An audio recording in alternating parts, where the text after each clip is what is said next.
ಸ್ಥಿರ ಧಾರಣೆ ಇಲ್ಲದ ರಬ್ಬರ್ ಬೆಲೆ ದಶಕದ ಬಳಿಕ ₹250 ಗಡಿ ದಾಟಿದೆ.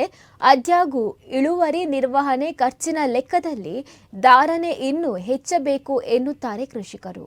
ಕೆಲವು ತಿಂಗಳಿನಿಂದ ಧಾರಣೆ ಏರುಮುಖದತ್ತ ಸಾಗಿದ್ದು, ದಶಕಗಳ ಬಳಿಕ ಮತ್ತೆ ಗರಿಷ್ಠ ಮಟ್ಟ ದಾಖಲಿಸಿದೆ. ಈಗಿನ ಧಾರಣೆ 2012ರ ಬಳಿಕ ದಾಖಲಾದ ಗರಿಷ್ಠ ಮಟ್ಟ ಎನ್ನುತ್ತವೆ ಮಾರುಕಟ್ಟೆ ಮೂಲಗಳು.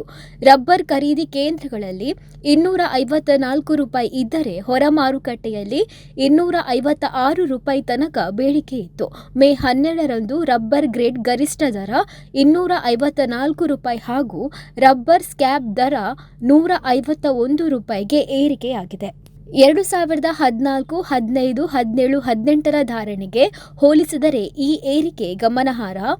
2018ರಲ್ಲಿ ₹115 ಮಟ್ಟಕ್ಕೆ ಇಳಿದಿದ್ದರೆ 2015ರಲ್ಲಿ ₹200 ಗಡಿ ದಾಟಿತ್ತು.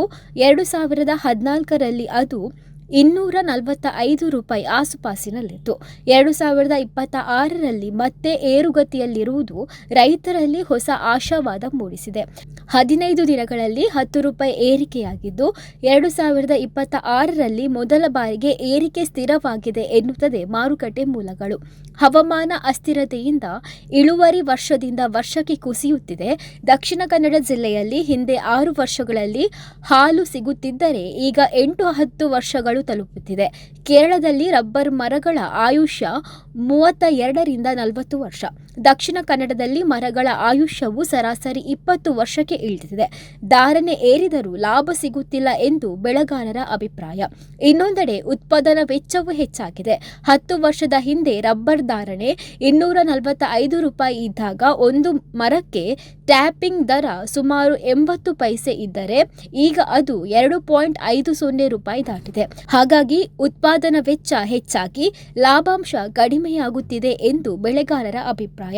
ಮಳೆ, ಟ್ಯಾಪಿಂಗ್ ಅಡ್ಡಿ, ಇಳುವರಿ ಕುಸಿತ ಮತ್ತು ಉತ್ಪಾದನಾ ವೆಚ್ಚ ಏರಿಕೆ ಸೇರಿ ರಬ್ಬರ್ ಮಾರುಕಟ್ಟೆಯಲ್ಲಿ ಪೂರೈಕೆ ಕಡಿಮೆಯಾಗಿದ್ದು ಧಾರಣೆ ಏರಿಕೆಗೆ ಪ್ರಮುಖ ಕಾರಣಗಳು ಎನ್ನುತ್ತದೆ ಮಾರುಕಟ್ಟೆ ಮೂಲಗಳು. ಮತ್ತೊಂದೆಡೆ ಧಾರಣೆಯ ಏರಿಳಿತದಿಂದ ಬೇಸತ್ತು ರೈತರು ಕೃಷಿಗೆ ವಿದಾಯ ಹೇಳಿದವರ ಸಂಖ್ಯೆ ಹೆಚ್ಚಿದೆ. ಕೇರಳ ಹಾಗೂ ದಕ್ಷಿಣ ಕನ್ನಡ ಗಡಿಯ ಕೆಲವು ಬೆಳೆಗಾರರು ಟ್ಯಾಪಿಂಗ್ ನಡೆಸಬಹುದಾದ ಮರಗಳನ್ನು ಕಡಿದಿದ್ದಾರೆ. ಹಳೆ ಮರಗಳನ್ನು ಕಟಾವು ಮಾಡಿದರೂ ಹೊಸ ಸಸಿಗಳನ್ನು ನಾಟಿ ಮಾಡಿಲ್ಲ.